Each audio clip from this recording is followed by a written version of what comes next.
আপনি আপনার আদর্শ দিয়ে জাতির কাছে ভোট চাইবেন, সিদ্ধান্ত আপনার। অর্ধ পৃথিবীর একজন শাসক, তাহলে আপোষের নেত্রী কবরে আছেন, আল্লাহ জান্নাতুল ফেরদাউস বানিয়ে দেখ পড়ে আমি, তাহলে সকলেই মুসলমান। কিন্তু ভাই কি দেখেছেন আপনি? এবার দেখবেন আমরা যেটা মনে করি এই ইতিহাস থেকে আমরা শিক্ষা গ্রহণ করি। আমি ব্যক্তি যদি এমপি হই, মন্ত্রী হই, প্রধানমন্ত্রী হয়, আমি সাইয়েদনা ওমরের রাজনীতি আমি আপনার সামনে করার ওয়াদা করছি। হইছেই না হই, স্বপ্ন তো দেখা যায়। কথা কয় না? আমি যদি নন্দী গ্রামের মানুষ প্রধানমন্ত্রী হই, এটা সাধারণ মানুষের জন্য অহংকারের কথা। আমাদের এখানে ওয়াজ করতে আসছিল, ও এখন প্রধানমন্ত্রী। হইছেই না হই, স্বপ্ন তো দেখা যায়। 2 মিনিটের জন্য আমাকে বানায় দেখেন, সাফ করে দেব। আমার প্রিয় ভাই, হাসির খবর দেইনি, বড় কষ্টের কথাটা বলেছি আপনাকে। অর্ধ পৃথিবীর শাসক সাইয়েদনা ওমর 3 জন টকবগে যুবক অভিযুক্ত হয়েছেন, মদ পান করেছেন, ফেনসিডিল খাইছেন। আমাদের ছেলেরা আধুনিক নাম দিয়েছে, ওটা তার নাম হলো ডাল। ফেনসিডিল কয় না, আমার তো হিলির দেখে আমার বাসা। হুন্ডা এমন জোরে সাড়ে চক্ষুটা বন্ধ কইরা খালি এইরকম এইরকম। মাছের মধ্যে দেখলে যে এত মেজাজ গরম হয় জানেন, মনে হয় এটা মরে না কেন, এমন ভাবে পাকড়া পাকড়ি করে যায়। বাবা তোমার কে এরকম করতে বলছে বলো তো? এতে কোনো তোমার বাহাদুরি নাই। গত পরশু আমার ওখানে 3 জন ছেলে একবার স্পট ডেট। কেন তোমরা এরকম করো? পরে জানলাম মাল খেয়ে আসছে, ডাল খেয়ে আসছে হিলির থেকে। তো এই ডাল খাইছে, এর মাসআলা কি? যদি সাক্ষী প্রমাণাদির ভিত্তিতে ডাল খোর হয় তাহলে 80টি ব্যবসাঘাত করতে হবে, এটা শরীয়তের বিধান। সাইয়েদনা ওমর 3 জন ব্যক্তি অভিযুক্ত হলেন, 3 জন বন্ধু, তার মধ্যে তার ছোট সন্তান আবু শাহামা, আপন কলিজার টুকরো সন্তান, প্রেসিডেন্টের বেটা আবু শাহামা। আমি আর কথাই দিক সেদিক নিয়ে যাব না ভাই। আল্লাহ, আপনার একদিন আমার প্রত্যেক দিন খেয়াল করেন, আবার যদি সুযোগ হয়, আল্লাহ যদি নিয়ে আসে, আবারও কথা হবে কোনোদিন, কখনো কোনো সময়। গভীর মনোযোগ, আমি যে তাফসীরটা শুরু করেছি সমাপ্তির দিকে চলে যাচ্ছি, খেয়াল করেন।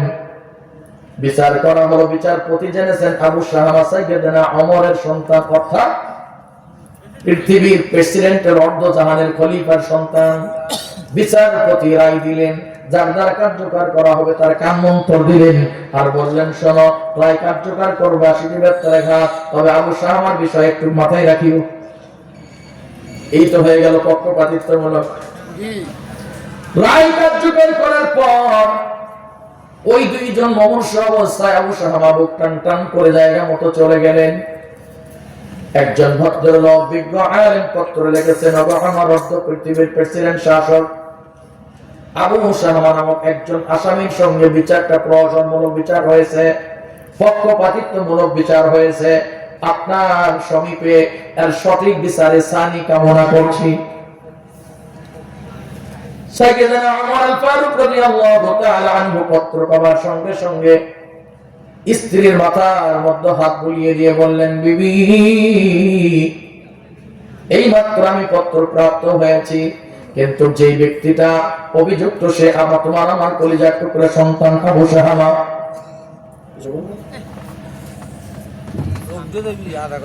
ঠিক আছে, ঠিক আছে, আচ্ছা, মনে তো চলতেই হবে ইনশাআল্লাহ। আমার প্রিয় ভাই, স্ত্রীকে বলতেছেন, তুমি তো পেটে ধারণ করেছো, 2-2.5 বছর বুকের দুধ পান করাইছো। আমি বাবা, আমি কঠিন, কিন্তু তুমি মা হিসাবে তোমার ইজাজত চাচ্ছি। আমি সিদ্ধান্ত নিয়ে ফেলেছি, পৃথিবীর সবাই যদি আমার বিপক্ষে চলে যায় আর আমি আমার রবের পক্ষে থাকতে চাই।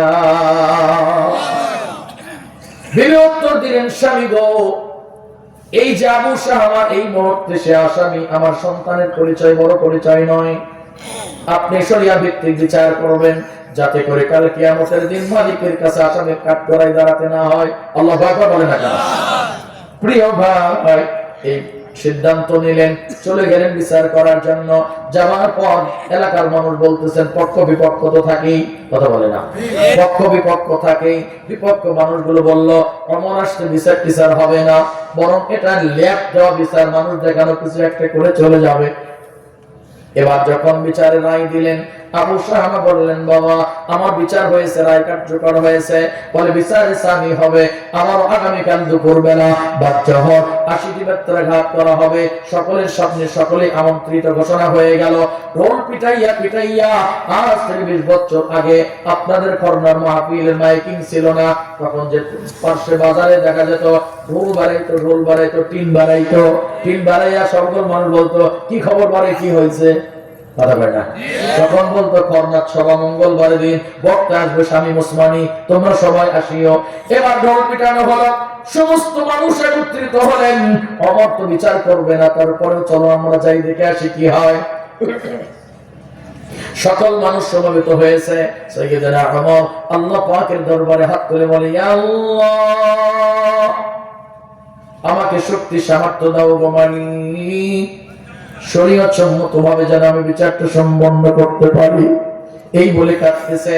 সকালবেলা গাঠুরি এক বেতের গাঠুরি কাদের মধ্যে করে নিয়ে উনি রায় করেননি কার দ্বারা কার্যকর করা হবে। উনি সিদ্ধান্ত নিয়েছেন আমি নিজে হাতে শরীয়তের বিধান সন্তানের উপর অর্পণ করে দিব। চলে আসলেন বিশাল মাঠ, শত শত মানুষ চলে আসছে। আসার পর দুখানা হাত বেঁধে ফেলেছেন, পা বেঁধে ফেলেছেন। এবার ওয়াহিদ ইয়াতনিন সালাসা আরবা খামসা সিত্তা সাবআ তামানিয়া তিসআ আশারা এই বলে আরাবিয়ান গণনা করতেছে। করতে করতে এমন মারতেছে, মারগুলো আস্তে আস্তে নয়। ছোট্টবেলা আমি দেখেছি আমার দাদা 110 বছর বয়সে ইন্তেকাল করেছেন। আমার বাড়ির পাশে ভাবির সঙ্গে একটা ছেলে জেনা ব্যভিচারে ধরা পড়ছে। ওই সময় আমি দেখছি 10টা ভাই একটি করে দোয়া মারতেছে, আমার নিজের দেখা। তখন ছোট্ট মানুষ আস্তে আস্তে মারতেছে 1 2 9 10। আরে আসামি তো খালি বুক টানতাম, আমি অত বুঝি না, তখন ছোট মানুষ মনে আছে। আমি চিন্তা করলাম এখন মনে হয় এটা আবার কোন শরীয়ত ছিল, কথা বলে না। আসামিক যে মারলেন এটা কোন শরীয়তের বিধান আমার তো মনে হয়। এবার আপনি দেখেন শরীয়তের বিধান কাকে বলে। বাড়ি মারতেছে, বাড়ির সঙ্গে সঙ্গে পিঠের চামড়া পর্যন্ত ফুলে যাচ্ছে, পিঙ্কি দিয়ে রক্ত বের হচ্ছে। আল্লাহু আকবার। কিন্তু একজন বাবা তার সন্তানকে মারতেছে, কিন্তু তার বুকে আঘাত পাচ্ছে। কিন্তু দুনিয়ার এই মহব্বতের চাইতে আল্লাহর মহব্বত তার অন্তরে বেশি। আমার প্রিয় ভাই সাইয়েদনা ওমর মারতে মারতে সন্তান চিৎকার করতেছে আর বলতেছে বাবা আমি সহ্য করতে পারি না গো আব্বা। বাবা তারপরেও চক্ষুটা বেড়াই না, শুধু মারতেছে আর মারতেছে। 30 থেকে 40 45 কোন কোন হাদিসে পাওয়া যায় 45-50 এর মধ্যে ব্যথাঘাত যখন করছে, সন্তানের দেহটা নিস্তেজ হয়ে পড়ে আছে, নড়াচড়া করে না, কোনো উপলব্ধি নাই। মুহূর্তের মধ্যে মেডিকেল টিমকে তলব করা হলো। মেডিকেল টিম তলব করে বললেন ও আমার এই ছেলেটা এই মাত্র মারা গেছে, দাফন কাফনের ব্যবস্থা করো। উপস্থিত জনসকল উপস্থিত সকলেই থেকে যাও। আর জানাজা কমপ্লিট করা হলো, কাফন দাফন কমপ্লিট করে কবরস্থ করা হলো।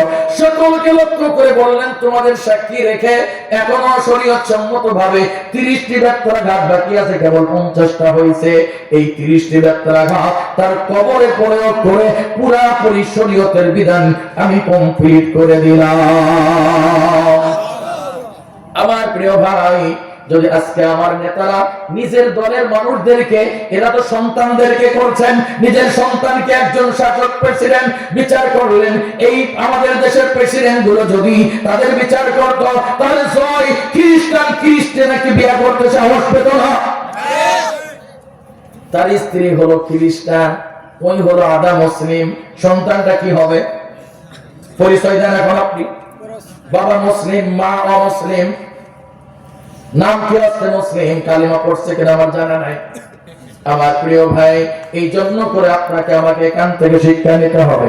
চলেন আমরা একটু সামনে অগ্রসর হই। এবার কি করলেন কেনান, মনে গেছে আপনাদের? কিস্তির মধ্যে বাঁচার জন্য বলতেছে, আব্বা আমাদের বাঁচান বাঁচান বাঁচান। আল্লাহ কুদরতওয়ালা এতদিন পর্যন্ত পরীক্ষা নিয়েছেন, একবার শুধু আল্লাহকে ডাক দিয়েছেন। নূহ আলাইহিস সালাম বললেন, আল্লাহ আমার সন্তান ক্রন্দন করতেছে, একটু দয়া করেন। আল্লাহ তাআলা বললেন, খবরদার, হুঁশিয়ার, দ্বিতীয়বার আপনি তার নাম উচ্চারণ করবেন না। যদি করেন নবুয়তের দপ্তর থেকে আপনার নামও কেটে দেওয়া হবে। তাহলে আজকের দিনে আপনি আমি কি মনে করতেছি? যারা দীর্ঘদিন পর্যন্ত আপনাকে কষ্ট দিয়েছে, ইসলামকে নিয়ে সিনেমিনি খেলেছে, ইসলামের ধারক বাহক, যার সিনার মধ্যে 48 বছর কোরআনের দাওয়াত দিয়েছেন, আল্লামা দেলোয়ার হোসেন সাঈদী, তাকে পর্যন্ত পুষ্কর হত্যা করা হয়েছে। এই মানুষগুলোকে জেল জুলুম অত্যাচার করার পর আজকে যদি আপনাকে বলে, ভাই মাফ করে দেন, আমি এখন জামাত, আমি এখন বিএনপি, এটাই যদি গ্রহণ করা যেত, তার নূহ আলাইহিস সালামের বেটাকে আল্লাহ বলতেন, ঠিক আছে মাফ করে দেন, ওরে কিস্তির মধ্যে ঢুকিয়ে নেন। প্রিয় ভাই, তাফসীর বুঝবেন, একটা ভোটের জন্য অহেতুক কোন এমন কথা বলবেন না যেটা কোরআন সুন্নাহর সঙ্গে সাংঘর্ষিক হয়। প্রিয় ভাই, ওই তো লেখে আসছে, ক্বালাত নামলাতু ইয়া আইয়ুহান নামলু দুখুলু মাসাকিনাকুম লা ইয়াহতিমান্নাকুম সুলাইমানু ওয়া জুনুদুহু ওয়া হুম লা ইয়াশউরুন। ওই যে পিঁপড়ার বক্তব্যটা মনে আছে না নাই? সেখান থেকে আমি এই পর্যন্ত নিয়ে আসলাম। এবার সুলাইমান পয়গম্বর যখন তাকে বললেন, দায়িত্বটা বুঝতে পারলেন, এরপরে ওই যে খেটে খাওয়া মানুষ তার সঙ্গে সাক্ষাতে চলে গেলেন। আল্লাহ তাআলা বললেন, মুসা সুলাইমান আলাইহিস সালাম গিয়ে বললেন, তুমি বলো এমন কি আমল করে ইবাদত করো যে আল্লাহ তাআলা তোমার সঙ্গে সাক্ষাৎ করার জন্য আমার তত্ত্বটাকে ব্রেক করে দিয়ে তোমার পর্যন্ত নিয়ে আসছেন। উনি শুধু বলছেন, আমি আবেগ ভরা কণ্ঠে বলেছেন, সুবহানাল্লাহ। প্রিয় ভাইরা, আপনাকে যে শিক্ষা শুরুতেই দেওয়া শুরু করে দিয়েছিলাম, পৃথিবীর মানুষ 3 ভাগে বিভক্ত, মনে আছে আপনাদের? উলামা, উমার ওয়া আওয়াম। উলামায়ে কেরামদেরকে শ্রেষ্ঠত্ব দান করেছেন আমার মালিক, আমার আল্লাহ। এই উলামায়ে কেরাম যেইভাবে বলবে আপনাকে সেইভাবে চলতে হবে। আপনি যেইভাবে বলবেন ওইভাবে আমি চলবো না, কারণ কোরআন সুন্নাহ বলতে বলেছেন যেইভাবে, চলতে বলেছেন যেইভাবে। আমার বক্তব্য হবে, আমার নিশানা হবে, আমার টার্গেট হবে হুবহু সেইভাবেই। এখন তো আমি যদি বলি, ভাই এই রাস্তা দিয়ে সোজা এই দিকে যান, বগুড়া যেতে পারবেন? বলেন তো, নন্দীগ্রামের ওই দিকে গেলে কি বগুড়া পাবেন? বগুড়া যদি যেতে হয় শেরপুরের রোড ধরিয়া যমুনা সেতু পার হইয়া এলেঙ্গা দিয়ে ঢাকায় যাওয়া লাগবে, নাকি বগুড়া এখানেই আছে? প্রিয় ভাই, আল্লাহ তাআলা বলেছেন, তোমাদেরকে পাঠাইছি শুধুমাত্র পাঞ্জাবি গাউট দেওয়ার জন্য নয়, শুধু দাড়ি রাখার জন্য নয়, টুপির জন্য নয়। হুয়াল্লাযী আরসালা রাসূলাহু বিল হুদা ওয়া দীনিল হক লিইয়ুযহিরাহু আলাদ দীনি কুল্লিহি ওয়া কাফা বিল্লাহি শাহীদা। আল্লাহ বলছেন, আমি তোমাকে পাঠিয়েছি শুধুমাত্র নামাজ পড়বেন সেজন্য নয়। আজকের দিনে নামাজ আছে, আগের নবী রাসূলের সময় নামাজ ছিল। জি ছিল। কুতিবা আলাইকুমুস সিয়ামু কামা কুতিবা আলাল্লাযীনা মিন ক্বাবলিকুম লাআল্লাকুম তাত্তাকুন। শুধুমাত্র রোজা রাখার জন্য এত বড় নবীর দরকার ছিল না। আমাদের পূর্বেও রোজা ছিল, আমার রাসূলের সময় রোজা ছিল। এখন শুধুমাত্র রোজার জন্য এত বড় নবীর দরকার ছিল না। কিন্তু ইসলামের মধ্যে এগুলো আছে না নাই? গভীর তাফসীরটা বোঝেন, খুব ডিপলি তাফসীর, ভুল বোঝার কোনো সুযোগ নাই। তাহলে আমাদের আপনার আমার প্রত্যেকের লক্ষ্য উদ্দেশ্য আছে না নাই? দুইজন ব্যক্তির লক্ষ্য উদ্দেশ্য থাকে না। একটা হলো মানসিক ভারসাম্যহীন পাগল, আর একটা হলো ছোট্ট শিশু বাচ্চা। এদের লক্ষ্যও নাই, মিশনও নাই, উদ্দেশ্য নাই, কিচ্ছু নাই।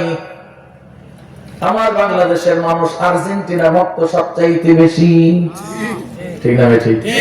নিজের টাকা খরচ কইরা 50 ফিট একটা ফ্ল্যাগ লাগাই, গায়ের মধ্যে লেখা আছে লিওনেল মেসি, জার্সি নাম্বার 10। কথা কয় না?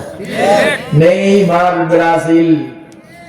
কিছুদিন আগে শুনলাম আওয়ামী পন্থী যারা যারা আওয়ামী লীগ করে তারা হলো ব্রাজিল, আর যারা বিএনপি করে এরা হলো মেসি আর্জেন্টিনা। আমি জানি না সত্য মিথ্যা, শুনছি। ঠিক আছে,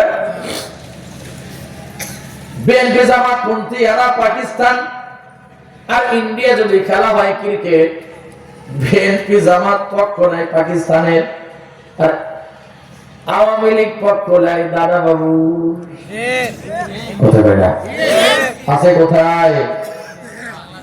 জিনা দাদার বাড়িতে গেছে এখন, এই জন্য ওদের পক্ষ নেই। এটা হাসি কথা বললাম। প্রিয় ভাই, এখন ভারত পাকিস্তান খেলতেছেন ক্রিকেট, তাদের লক্ষ্য আছে না নাই? কথা বলে না।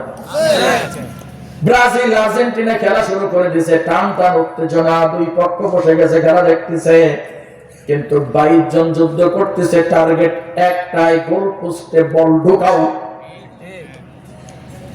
আমি কিন্তু খেলার তাফসীর আপনার কাছে করি নাই, কিন্তু তাফসীর বোঝার আগে খেলাটা বুঝলেই তাফসীর সহজে বুঝে যাবেন।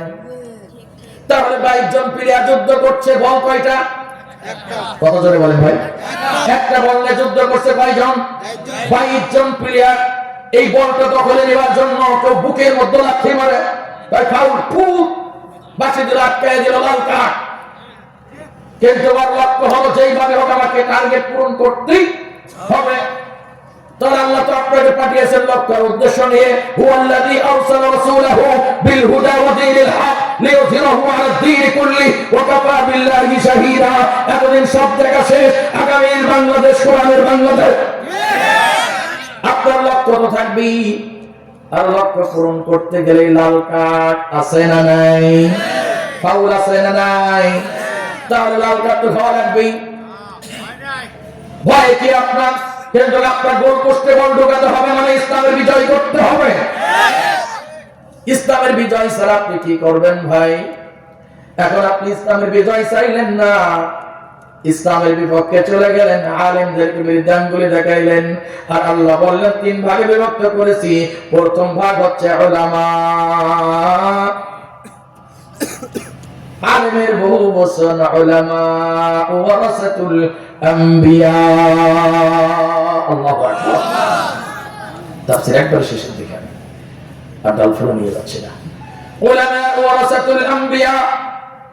হে যুবক, তোমরা তো 4.5 কোটি আছো, তোমরা যদি ফ্যাসিস্টকে তাড়াতে পারো, তোমরা আগামী সূর্য কালিমার সূর্য বানাতে পারো। শরীফ ওসমান বিন হাদিকে যদি তোমরা মহব্বত করো, তাহলে তোমাকে সিদ্ধান্ত নেবার সময় আসছে। ইন্ডিয়া পক্ষপাতিত্ব করা যাবে না, ইন্ডিয়া মুসলমানের বন্ধু হতে পারে না। যদি বন্ধু হতো, এত জায়গা থাকতে 500 বছর পূর্বে বাবরি মসজিদ ভেঙে মাটির সঙ্গে মিশিয়ে দেয় নাই, তা ওই জায়গার মধ্যে হনুমানের ছবি লটকাইয়া তারা মন্দির বানাইছে কেন? তাহলে তোমাকে বুঝতে হবে, ওদের পক্ষপাতিত্ব যারা করবে তাদেরকে লাল কার্ড। কথা বলে না? প্রিয় ভাই, আল্লাহ তাআলা আলেমদেরকে শ্রেষ্ঠত্ব দান করেছেন। একটা উদাহরণ দেওয়ার তাফসীর শেষ।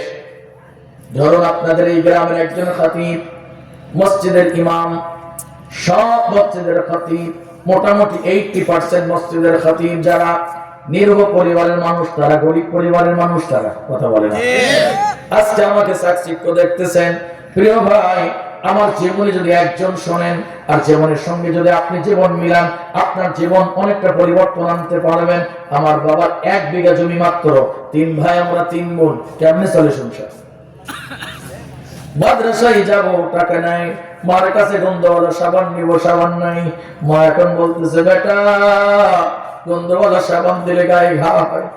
পরে যখন বুদ্ধি হয়েছে তখন বুঝেছি মা দিতে পারে নাই, দিতে পারবে না বলি এই মিথ্যা আশ্বাস দিয়েছে, গন্ধওয়ালা সাবান দিলে গায়ে ঘা হয়। আপনারা বলুন তো কথা কি ঠিক? কিন্তু ভাই, মা দিতে পারে নাই। একজন বাবা মা সন্তানকে চাওয়া মাত্র দিতে না পারলে তার বুকটা কি হয়? আজকে যখন সন্তানের বাবা হয়েছি তখন আমি বুঝেছি আমার সন্তান তো অভাব বোঝে নাই। এই যুবক, ইয়ং জেনারেশন, তোমাদের যাবার বেলায় বিনয়ের সাথে বলে যায়, তোমাদের জন্ম হয়েছে স্বর্ণের পাত্রে, আর এই মানুষগুলো জন্ম হয়েছে কাদা মাটিতে। কথা বলেন না কেন? কষ্ট করে তারা বড় করেছে তোমাকে, কিন্তু তুমি বোঝো নাই। আমরা বুঝেছি আমাদের বাবা মা কত কষ্ট করে লালন পালন করেছেন। প্রিয় ভাই, এই জীবনের যে কষ্ট, আজকে এই যে চাকচিক্য দেখতেছেন, এই চাকচিক্যটা ছিল না। আমি মাদ্রাসায় পড়েছি, টাকা ছিল না, হেঁটে চলে গেছি, মাইল পর মাইল হেঁটে হেঁটে পড়াশোনা করতে হয়েছে, হেতলার টাকা চামড়ার টাকা কালেকশন করে পড়তে হয়েছে। আজকে আল্লাহ তাআলা এখানে নিয়ে আসছেন, আমার মতো হাজারো আলেম আছেন আমার চাইতে আরো গরীব, কিন্তু এই মানুষগুলো মসজিদের খতিব ইমামতি করে। কিন্তু আজকে যদি এই জায়গার মধ্যে এমপি হয়েছেন, এই জায়গার এই আসনে, শাহজাহানপুরের এই আসনের এমপি যদি হয়, উনি যদি আসে, নিঃসন্দেহে যদি জামাত ইসলামিক আন্দোলনের এমপি ছাড়া অন্য কোন দলের হলে অবশ্যই কোন মেম্বারে বসবে না, নিচে বসতে হবে। কথা বলে না, নিচে বসতে হবে। কারণ হলো কোরআন সুন্নাহর মধ্যে নাই, আর ও খুতবা দিবে এমন কোন যোগ্যতা নাই। এই জন্য এই গ্রামের সবচেয়ে গরীব একজন ছেলে ইমামতি করতেছেন, উনি বক্তব্য দিচ্ছেন। এত বড় একজন এমপি এলিম না থাকার কারণে আপনার মুসল্লিদের কাতারে চুপ করে বসে আছে, উনি ওয়াজ করতেছেন, ইচ্ছা মতো ওয়াজ করতেছেন। ওয়াজ করলেন, টাইম 10 মিনিট ওভার হয়ে গেছে। আস্তে করে একজন বললেন, হুজুর টাইম ওভার হয়েছে। বলে, আমি এখন প্রেসিডেন্ট। এটা তোমার বাবার অফিস নয়, এ ঘরটা আমার আল্লাহ, প্রতিনিধি আমি এখানকার আমির, আমি নেতা, আমি প্রেসিডেন্ট। আল্লাহর ঘর চলবে তোমার বাপ দাদার আইনে নয়, আল্লাহর ঘর চলবে আল্লাহর আইনে। ইমাম সাহেব ভাষণ দিচ্ছেন, লম্বা ভাষণ শুনলেন, খুতবা দিলেন, নামাজ শুরু করছেন। রুকুতে গিয়ে সুবহান রাব্বিয়াল আযীম 3 বারের জায়গায় 30 বার পড়ছেন। কিন্তু ওই নেতার কোমরে খুব ব্যথা, উপরে বেশিক্ষণ থাকতে পারে না, কটকটানি শুরু হয়ে গেছে, খুব কটকটানি শুরু হয়েছে। এবার বলেন তো, রাগ করে শালা ইমাম না টিমামের লিডারে কতক্ষণ আছে উনি। এবার আপনারা ওঠার আগে, ইমাম সাহেব ওঠার আগে কোমর সোজা করে লোক দাঁড়ায় আছে। এবার যারা আলেম নন তারা ফতোয়া, যারা আলেম নয় তারা ফতোয়া দিবেন, ওর নামাজ আছে না গেছে? নামাজ ভঙ্গের 19টি কারণের মধ্যে এটি একটি ইমামের আগে মুক্তাদি রুকু অথবা সিজদা করা। ইমাম সাহেব তাকবীর দেয়নি, তুমি কোমর সোজা করে আছো, তুমি কি মনে করো তোমার বাপের মগের মূল্য, তুমি যা চাইবা তাই হবে? ইমাম সাহেব ওঠেনি, আগে উঠে গেছে, তোমার নামাজ বাতিল, আমার বড় কথা হয় না।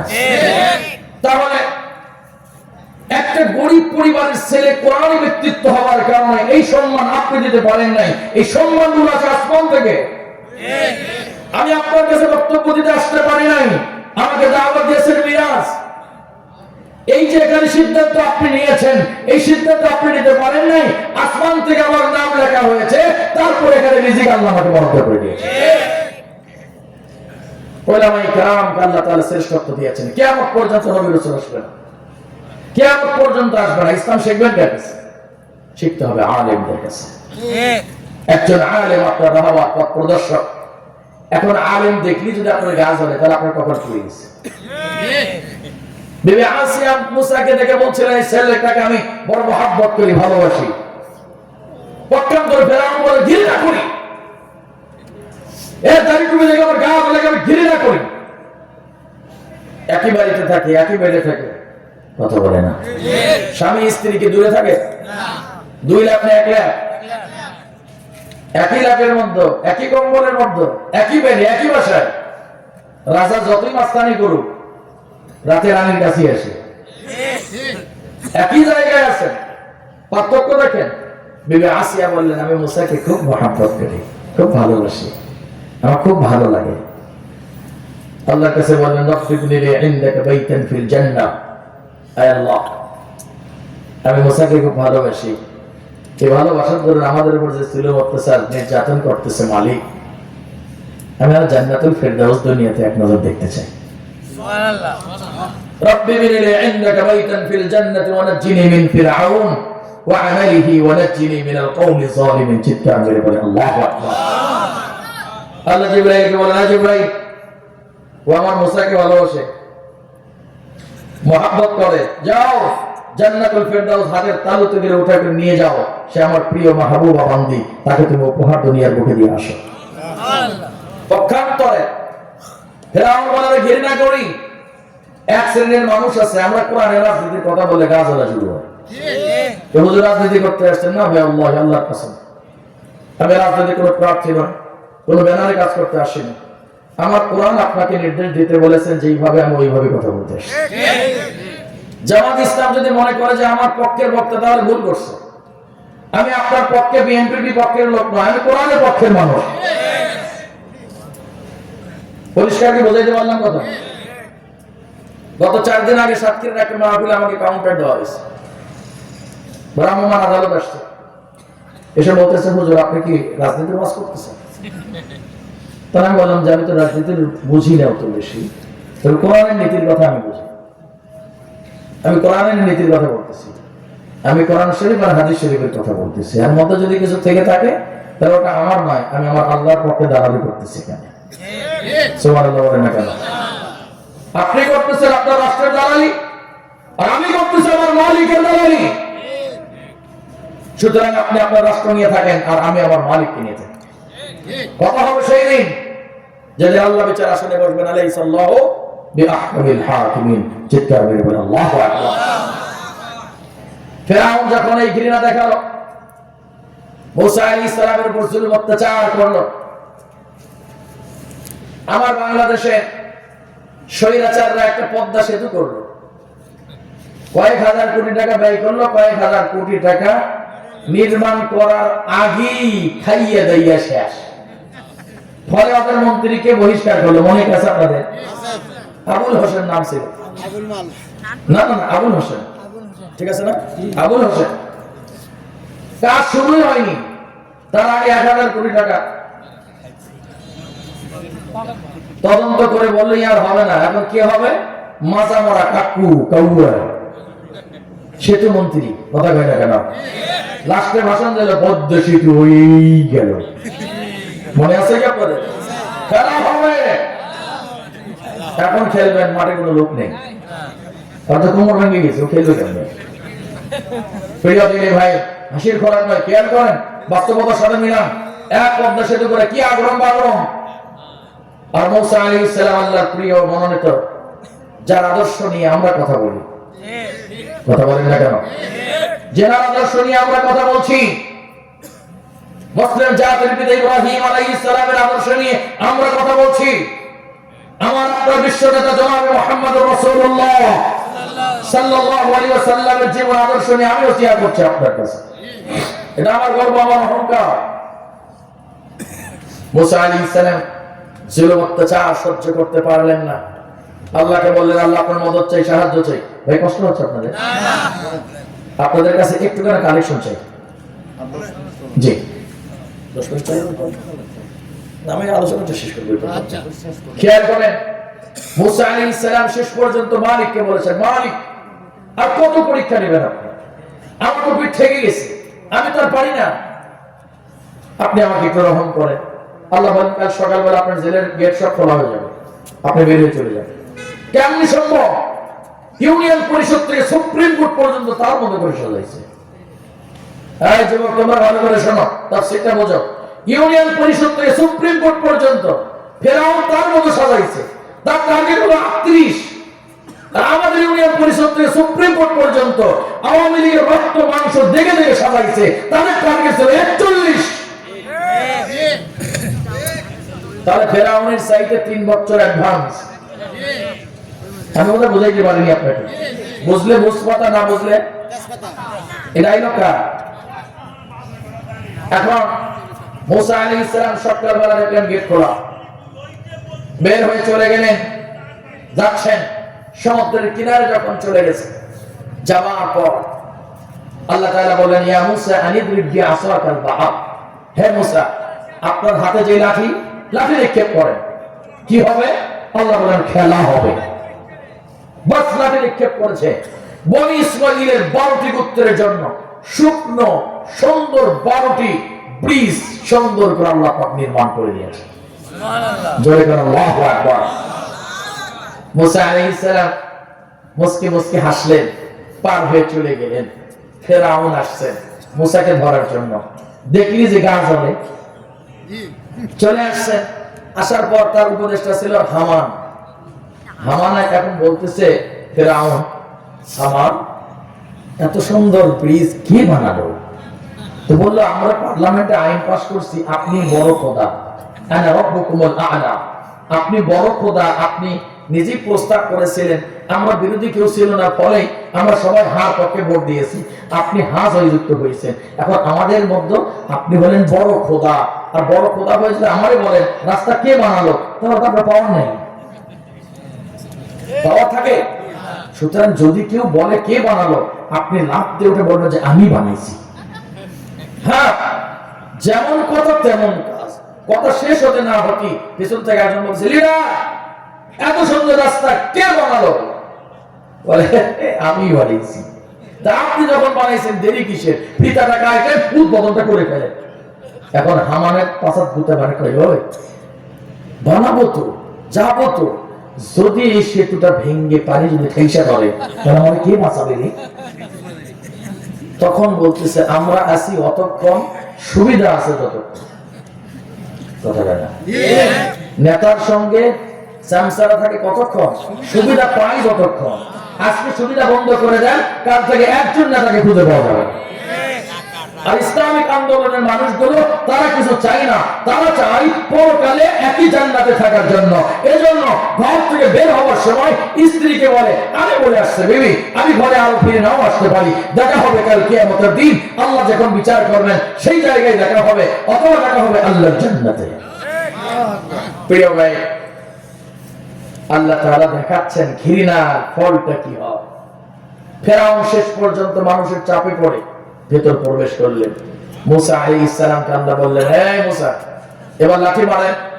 নিক্ষেপ করলেন, ইয়া মুসা, আল্লাহ কোরআনে কোট করে দিয়েছেন, আনিদ্রিব বিআসা কাল বাহর, পানির মধ্যে নিক্ষেপ করেন। মুসা আলাইহিস সালাম নিক্ষেপ করলেন, সাগর মাতাল হয়ে গেল, ব্রিজ সব ভেঙে চুরে সমস্ত পানি একেবারে পথ, মুহূর্তের মধ্যে সব শেষ। কিন্তু বড় খোদার দাবিদার আর মরে, পানি খায় মাথা উঁচু করে, পানি খায় মাথা উঁচু করে, আস্তে করে হাত আলাদা করে বলতেছে, আব্বা মুসা, ও আব্বা, খেলার নাম বাবাজি, বগুড়াতে এই কথা আছে নাকি? আব্বা একটু বাঁচাও বাঁচাও। মুসা আলাইহিস সালাম বললেন যে আল্লাহ, এমন খেলা যে আপনি দেখাবেন আমি তো টেরই পাই না। শেষ পর্যন্ত মুসা বলতেছে, তুই যে কষ্ট দিছিস তোর কোনো মাপ নাই। এবার ফেরাউন বলতেছে, মুসা তুমি মাপ না করলে কি হবে, তোমার আল্লাহ অতি দয়ালু, এ কথা আমি বিশ্বাস করি, প্রয়োজনে আমি ঈমান আনবো। আমানতু আন্নাহু লা ইলাহা ইল্লাল্লাযী আমানাত বিহি বানু ইসরাঈল। ও মুসা, আমি আল্লাহর প্রতি ঈমান আনলাম। ও পয়গম্বর মুসা, এতক্ষণ পর্যন্ত তোমার কাছে প্রাণ ভিক্ষা চাইলাম, তুমি প্রাণ ভিক্ষা দিলে না। ও মুসা, আল্লাহর প্রতি ঈমান আনলাম। এই পয়গম্বর মুসা আলাইহিস সালামের সঙ্গে ফিরআউনের যে অবস্থা চলতেছে এই মুহূর্তে, আল্লাহ তাআলা তার প্রিয় বান্দাকে ব্রিজ সুন্দর বানাইয়া 12টি গোত্রকে সুন্দরভাবে গন্তব্যস্থানে পৌঁছিয়া দিলেন। আবার আল্লাহর দুশমনকে ব্রিজগুলো ভেঙে চূর্ণ বিচূর্ণ করে দিয়ে পানির ছটকানি দিয়ে পানির ঢেউয়ের মাঝে তাদেরকে ধ্বংস করে দিলেন। এরপরে বাঁচার জন্য বারবার বলতেছে, আমানতু, আমি ঈমান আনলাম, ওয়াল্লাহ, আর বলেন ঈমান আনলাম। এই কথা যখন ফিরআউন বললেন, আল্লাহ তাআলা আর চুপ থাকতে পারেন নাই। ইন্না আযাবি লাশাদীদ, আল্লাহ চুপ থাকতে পারেন না। আল্লাহর অ্যাকশন সহজে আল্লাহ ধরে না, ধরলে ছাড়ে না। আল্লাহ এবার বললেন, এই ফিরআউন, তোর অপবিত্র জবান থেকে আমার নাম উচ্চারণ কোনোদিন করবি না। আলান, ফিরআউন বললেন, আমানতু, আমি ঈমান আনলাম। আল্লাহ বলেন, আলান, এখন প্রশ্নবোধ, এখন এতদিন তুই কি করলি? ক্ষমতার দাপটে যা ইচ্ছা তাই করলি, দিনকে রাত, রাতকে দিন, নিরপরাধ নির্দোষ মানুষদেরকে ফাঁসির মঞ্চে নিয়ে গেলি, কথা বলেন না কেন? যা মন চাই তাই করলি। আর আজকে যখন তোর কেউ নাই, এখন বাঁচার জন্য একজন মানুষ খুব বাহাদুরি দেখায়, হয়ে গেছে ক্যান্সার, ওই মানুষকে মানুষই মনে করে না। ডাক্তার সাহেব বলে দিয়েছেন যে ভাই তোর তবিল শেষ, যা খাবার মন চাই খা। ওই এখন বাড়িতে আসছে, যাই নামাজ আর কারোর থেকে পড়ে না, মসজিদের জায়গায় আল্লাহ বাঁচাতে পারে, আল্লাহ রক্ষা করতে পারে, আল্লাহ ছাড়া কোনো উপায় নাই। কে বলটু কয়েকদিন আগে তোর নামাজের কথা করলে তুই যত গেলেই এখন এই কথা কষ্ট করে, ভাই আমার তরুণ দোষে। এজন্য বিপদে পড়লে আল্লাহকে মানুষ বেশি রাখে। আল্লাহ বললেন এখন আজ ইব্রাহিম আপনি যান। কে বলছেন? আল্লাহ। ফেরাউনের কাছে যান, নীল নদের মধ্যে ঘাটটা ধরবেন, একটা গোতা দেন, সব করে তলদেশে নিয়ে যান। বাম হাত দিয়ে তাফসিরে কুরতুবী, তাফসিরে রুহুল মানি, তাফসিরে কাবীর, সকল তাফসিরবিদ একই কথা বলেছে। বৃদ্ধাঙ্গুলি দিয়ে মুখের মধ্যে পচা কাদর ঢুকে দেন, দিয়ে জাম্পিং করেন, জাম করে দেন, আর অপবিত্র জবান থেকে যেন আমি আল্লাহর নাম উচ্চারণ করতে না পারে। চিৎকার করে বলেন আল্লাহু আকবার। সারাংশ কি বুঝলেন? যারা আল্লাহর প্রিয় মানুষদেরকে মহব্বত করেন, বিবি আসিয়া দুনিয়ার মুখে জান্নাত পেয়েছেন। আর যারা আল্লাহর প্রিয় বান্দাদেরকে দেখলে গা শীতকায়, নাক শীতকায়, গা জ্বলে, দেখতে পারে না, তার নসিবে জাহান্নাম। ওই জায়গায় আল্লাহ তার প্রিয় বান্দাকে শান্তিপূর্ণ পার করে দিলেন, একই ব্রিজের উপর আল্লাহ তাকে ধ্বংস করে দিলেন। এজন্য আসো, আদর্শবান মানুষ গড়ার জন্য কোরআনের বিকল্প নেই। মাদ্রাসায় বাচ্চা দিয়ে আর নিজেকে আল্লাহ তাকওয়াবান বানানোর জন্য সর্বোচ্চ চেষ্টা করবেন। নিজে সালাত আদায় করবেন, বাচ্চাদের হাত ধরে মসজিদে নিয়ে যাবেন। সামনে সুন্দর একটি দিন আসছে, আপনাকে সিদ্ধান্ত নিতে হবে, সঠিক সিদ্ধান্ত নেবেন। আমি কোনো দলের পক্ষে বিপক্ষে না, আপনাকে সঠিক সিদ্ধান্ত আপনি নেবেন। আল্লাহ তাআলা আমাদের সকলকে কবুল করুন। আমি তো মনে করেছিলাম 12টা পর্যন্ত আলোচনা করবো, কিন্তু পরে 1টা বেজে গেছে। অনেক লম্বা টাইম কথা বলেছি। আমি আপনাদের খেদমতে আমার কাছে সিলেবাসে একটু কানেকশনের জন্য সর্বশেষ বলেছিলেন, একটু যে যা করেন, একটু যতটুকু পারেন ইনশাআল্লাহ দিবেন। আর সবাই জিকির করুন লা ইলাহা ইল্লাল্লাহ। ছেলেরা ব্যাগ নিয়ে গেছে, জি আলহামদুলিল্লাহ। সবাই